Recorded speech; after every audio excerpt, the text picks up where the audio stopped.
Blueprint 43, la neurochimie de la motivation. Chapitre 1, je suis l'ingénieur de mon réacteur à fusion motivationnelle. Je m'assois dans le silence de mon être et je porte mon attention sur l'énergie qui m'anime. Je peux sentir le souvenir de mon ancien moteur. C'était une machine à combustion, bruyante, sale, inefficace. Je ressens l'écho de son fonctionnement, une course frénétique pour trouver du carburant, la sensation brute d'une combustion qui me pousse vers l'avant, suivi inévitablement par la fumée âcre du burn-out, le silence froid de la panne sèche. J'étais le pilote et le mécanicien de cette machine infernale, constamment en quête d'un carburant de basse qualité. La validation, la gratification instantanée, la peur, juste pour avancer d'1 kilomètre de plus. Cette ère de combustion est terminée. Je descends plus profondément, sous le plancher de l'atelier bruyant, dans une chambre souterraine d'un silence et d'une propreté absolue. L'air y est frais, vibrant d'une puissance contenue. Au centre de la pièce, non pas une machine de ferraille, mais une sphère de lumière, un réacteur à fusion d'une conception parfaite. Je ressens son bourdonnement, non pas un bruit, mais une vibration grave, stable, la note fondamentale de l'univers, c'est le cœur de mon énergie, et mon identité se transforme. Je ne suis plus le mécanicien aux mains sales, je suis l'ingénieur en chef de ce réacteur. Je m'assois dans le fauteuil de contrôle, qui semble moulé à ma forme. Devant moi, des panneaux de verre affichent le flux régulier du plasma, une rivière d'étoiles contenue dans un champ de force invisible. Ma motivation n'est plus une série d'explosions, c'est une réaction de fusion. Propre, silencieuse, auto-entretenue. Elle ne consomme pas de carburant, elle le crée. Elle ne produit pas de déchets. Elle produit une énergie pure et illimitée. Je ne suis plus dépendant du monde extérieur pour mon énergie. Je suis la source. Je suis l'ingénieur qui surveille les paramètres, qui ajuste le confinement, qui maîtrise une puissance stellaire. Je suis le maître conscient de mon propre soleil intérieur. Chapitre 2. Je comprends la neurochimie de la motivation, le système dopaminergique. Je suis l'ingénieur dans ma salle de contrôle. De ce poste d'observation, je peux zoomer, passer de la vision macroscopique du réacteur à l'infiniment petit. Je dois comprendre la physique qui régit ma propre fusion. Je ne peux pas maîtriser ce que je ne comprends pas. Je regarde les schémas holographiques qui flottent devant moi. Je vois les circuits de mon cerveau, non pas comme de la chair, mais comme un réseau de conduits d'une complexité exquise. Et à l'intérieur de ces conduits, je vois le plasma. C'est la dopamine. Je la vois non pas comme une simple molécule, mais comme des paquets d'énergie lumineuse, des quantas de vouloir. Je comprends que la dopamine n'est pas l'hormone du plaisir, c'est l'hormone de la poursuite. C'est l'énergie qui me pousse à agir, à chercher, à anticiper une récompense. C'est le plasma qui chauffe le réacteur. Je suis le flux. Je vois comment certaines pensées, certains signaux, ouvrent des vannes et libèrent ce plasma dans des circuits spécifiques. Je vois comment il voyage jusqu'à des récepteurs, ces ports d'amarrage qui, une fois activés, transmettent le message « Ceci est important, fais-le à nouveau ». Je comprends que la quantité de plasma n'est pas le plus important. C'est la sensibilité des récepteurs, c'est la propreté des conduits, c'est l'efficacité du système de recyclage. L'ancien moi était un consommateur aveugle de cette énergie. L'ingénieur que je suis devenu est un physicien. Je ne subis plus ma neurochimie. Je la lis, je l'analyse, je la comprends. C'est la physique fondamentale de ma propre drive. Chapitre 3. Je distingue la motivation saine, intrinsèque, des pics dopaminergiques destructeurs. Je suis l'ingénieur, je comprends la nature du plasma. Je dois maintenant apprendre à distinguer les deux états fondamentaux de mon réacteur, la fusion stable et la fuite de plasma. Je regarde d'abord la fusion stable, c'est la motivation saine, intrinsèque. Sur mes instruments, elle apparaît comme une lueur dorée, chaude et constante au cœur du réacteur. Le bourdonnement est profond, régulier, je ressens cette énergie dans mon corps. C'est une chaleur durable, un sentiment de direction et de détermination silencieuse. C'est l'énergie qui vient de la poursuite d'un objectif significatif, de l'amour du processus, de la satisfaction de la maîtrise. Cette énergie nourrit le réacteur. Elle renforce les parois du confinement. C'est une source d'énergie qui se renouvelle d'elle-même. Maintenant, je regarde un autre phénomène. Une fuite. Un pic dopaminergique. C'est la gratification instantanée. La notification du téléphone, le sucre, le like sur les réseaux sociaux. Sur mes instruments, ce n'est pas une lueur dorée. C'est un arc électrique d'un blanc bleuté, violent. Bref, le son n'est pas un bourdonnement, c'est un crépitement sec et strident. Un court-circuit. Je ressens cette énergie dans mon corps, ce n'est pas une chaleur. C'est une brûlure. Un pic intense, suivi immédiatement par un froid. Un vide, une sensation de manque. C'est une énergie qui ne nourrit pas le réacteur, elle le corrode. Chaque pic endommage les récepteurs, les rendant moins sensibles, exigeant un pic encore plus grand la prochaine fois pour ressentir la même chose. Je ne suis plus confus. Je vois la différence avec une clarté absolue. Je ne suis plus un toxicomane qui court après sa prochaine décharge corrosive, je suis l'ingénieur qui cultive la flamme stable et dorée de la fusion. Chapitre 4. Je détoxifie mon système des surstimulations modernes, gratification instantanée. Je suis l'ingénieur de mon réacteur. J'ai vu les dégâts causés par les fuites de plasma, par les courts-circuits de la gratification instantanée. Mes récepteurs sont endommagés, désensibilisés. Mon système est inondé de bruit. Avant de pouvoir cultiver la fusion stable, je dois réparer et nettoyer. Je dois lancer un protocole de détoxification. Je deviens l'opérateur d'une salle blanche. Je dois créer un environnement de pureté neurologique. Je regarde mon monde, non plus pour ce qu'il m'apporte, mais pour ce qu'il me coûte en dopamine bon marché. Je prends mon téléphone. Je ne le vois plus comme un outil, mais comme une machine à sous conçue pour pirater mon système dopaminergique. Avec la précision d'un chirurgien, je commence à opérer. Je désactive les notifications. Je mets l'écran en noir et blanc. Je supprime les applications qui sont des seringues de gratification instantanée. Chaque action est un acte de libération.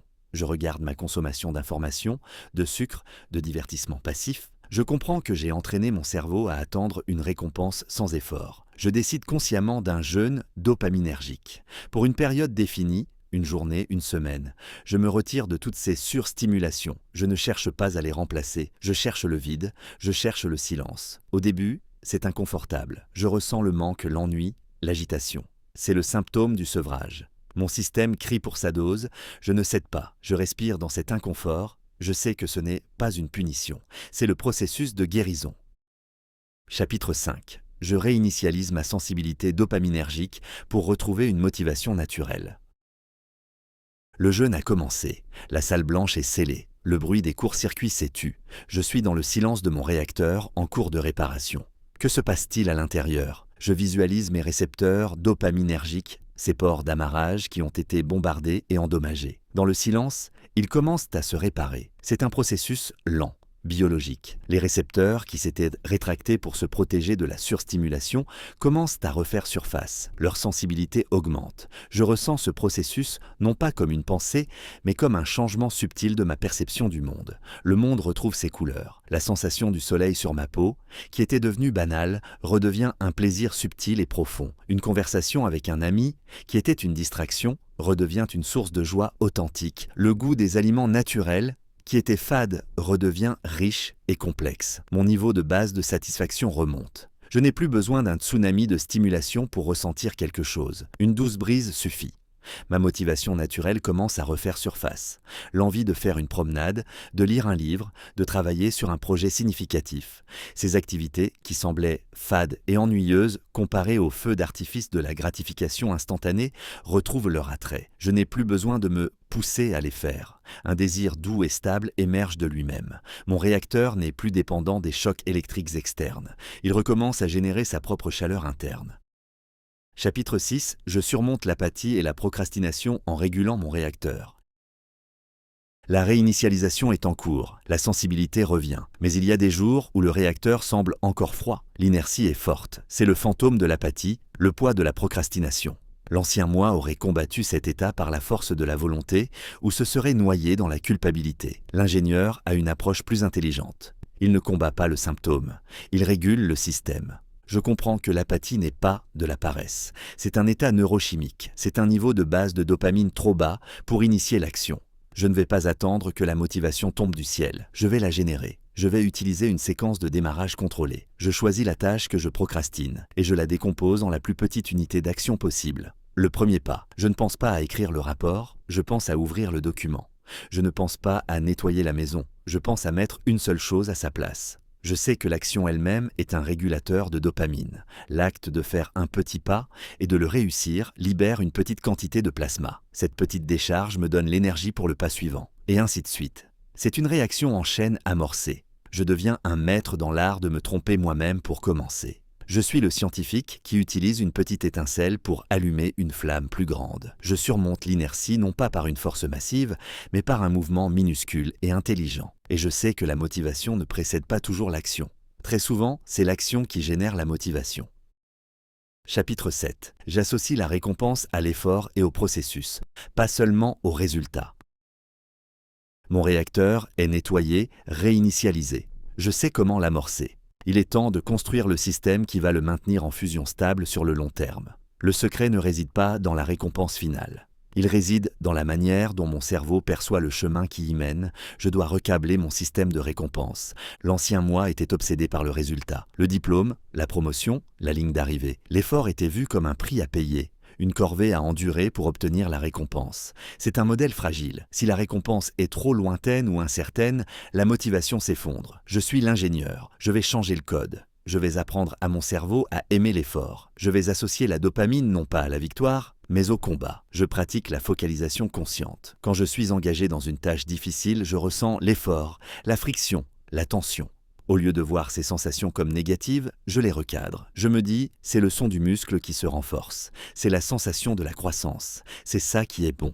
Je trouve du plaisir dans la résolution du problème lui-même. Je célèbre les petites avancées, pas seulement l'achèvement. Je ressens la satisfaction d'une phrase bien écrite, d'une ligne de code élégante, d'un mouvement bien exécuté. Je deviens un connaisseur du processus. L'effort n'est plus un coût, l'effort devient la récompense. En faisant cela, je pirate ma propre boucle de motivation. Je n'ai plus besoin d'une carotte au bout du bâton. Le bâton lui-même devient délicieux. Je peux ainsi m'engager dans des efforts longs et difficiles avec une joie et une persévérance que l'ancien moi n'aurait jamais pu imaginer. Chapitre 8. Je maîtrise le cycle effort-récompense pour une drive durable. J'ai appris à aimer l'effort, mais même la machine la plus parfaite a besoin de cycles. Un réacteur qui tourne en permanence à pleine puissance finit par surchauffer. Une motivation qui ne connaît pas de repos mène à l'épuisement. Je dois maîtriser le rythme. Je deviens le maître des cycles. Je ne vois plus ma journée ou ma semaine comme un marathon linéaire d'efforts. Je la structure comme une série de sprints intenses suivis de périodes de récupération délibérées. C'est le cycle effort-récompense à un niveau macro. Je travaille avec une concentration totale, en m'immergeant dans l'effort que j'ai appris à aimer. Et quand le sprint est terminé, je ne glisse pas vers la distraction. Je m'engage dans une récupération active et consciente. Une marche, une conversation, une méditation, une sieste, c'est la récompense. C'est le moment où le système se régénère. Mais il y a un niveau plus subtil. Je sais que la dopamine est libérée non pas pendant la récompense, mais en anticipation de la récompense. Je vais utiliser ce mécanisme. Je ne me récompense pas toujours de manière prévisible. Parfois, après un grand effort, je m'accorde une récompense inattendue. Parfois, je n'en donne aucune. J'introduis de l'intermittence, de l'aléatoire. Cela maintient mon système dopaminergique en alerte, sensible, affamé. Cela empêche l'accoutumance. Je suis le chef d'orchestre de ma propre neurochimie. Je sais quand appuyer sur l'accélérateur de l'effort et quand utiliser le frein de la récupération. Je sais comment utiliser les récompenses pour maintenir le moteur chaud, sans jamais le noyer. Ma drive n'est plus une ligne droite. C'est une sinusoïde puissante et durable. Chapitre 9. Je lie ma motivation à une vision puissante et significative. J'ai optimisé la mécanique. Mon réacteur est propre, sensible et fonctionne selon des cycles efficaces. J'ai le « comment » de la motivation. Mais pour que la fusion soit véritablement inépuisable, elle doit être alimentée par un « pourquoi ». La mécanique a besoin d'une âme. Je suis l'ingénieur, mais je suis aussi le poète. Je comprends que la dopamine ne répond pas seulement à la récompense immédiate. Elle répond à la promesse, à la vision. La motivation la plus profonde et la plus durable n'est pas celle qui est dirigée vers un objectif, mais celle qui est au service d'une mission.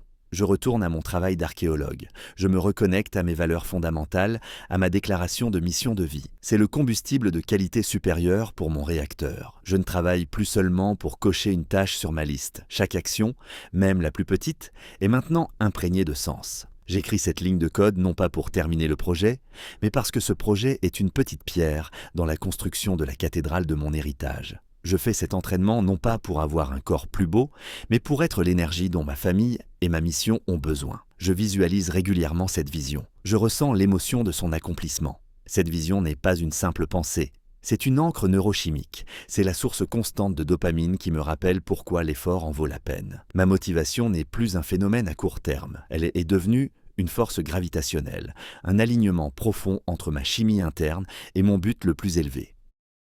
Chapitre 10. Mon niveau de base de motivation est élevé, stable et sain.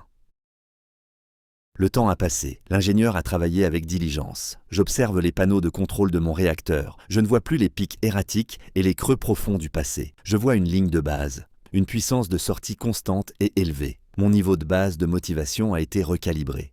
Je ne dépends plus de l'humeur, de l'inspiration ou des circonstances extérieures pour être motivé. Ma motivation est maintenant un état par défaut. C'est une conséquence de mon système. Mon corps est détoxifié de la surstimulation. Mes circuits de récompense sont associés à l'effort. Mon esprit est focalisé sur une mission pleine de sens. Cet état est stable. Il n'est pas fragile. Il peut supporter les revers et les jours sans, car il n'est pas basé sur une seule source, mais sur un écosystème de pratiques et de croyances qui se renforcent mutuellement. C'est une fondation solide. Cet état est sain.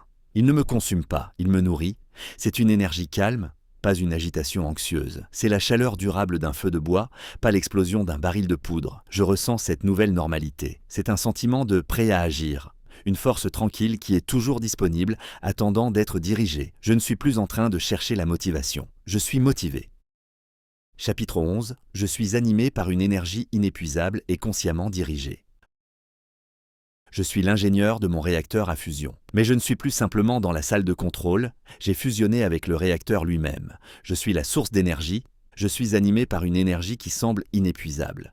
Car elle ne vient pas de ma volonté limitée, mais d'un système bien conçu qui se nourrit de lui-même. Elle vient de l'effort qui est sa propre récompense. Elle vient d'une mission qui donne un sens à chaque respiration. Elle vient d'une neurochimie que j'ai consciemment cultivée pour la santé et la performance. Cette énergie est consciemment dirigée. Je ne suis pas une explosion de force brute. Je suis un laser. Je sais comment focaliser cette énergie immense sur mes objectifs les plus importants. Je suis le maître de mon attention et de mon intention. Je suis l'intégration parfaite de la passion et de la discipline. Je suis la puissance de la fusion, contenue et dirigée par la sagesse de l'ingénieur. Je ne suis plus une victime de mes propres fluctuations d'énergie.